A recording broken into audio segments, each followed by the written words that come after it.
திருச்சி அருகே பட்டாக்கத்தி நாட்டு வெடிகுண்டு வைத்திருந்த இளைஞர் வீடியோ வெளியான நிலையில் அந்த இளைஞரை போலீசார் கைது செய்தனர்.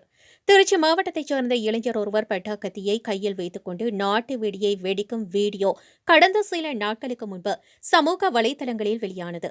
இந்த வீடியோ குறித்து போலீசார் விசாரணை மேற்கொண்டதில் அந்த இளைஞர் திருச்சி மாவட்டம் பெட்டவாய்த்தலை சேர்ந்த மன்னாரி என்கின்ற மணிகண்டன் என்பதும் அவர் மீது ஏற்கனவே பல்வேறு குற்ற வழக்குகள் நிலுவையில் இருப்பதும் தெரியவந்தது.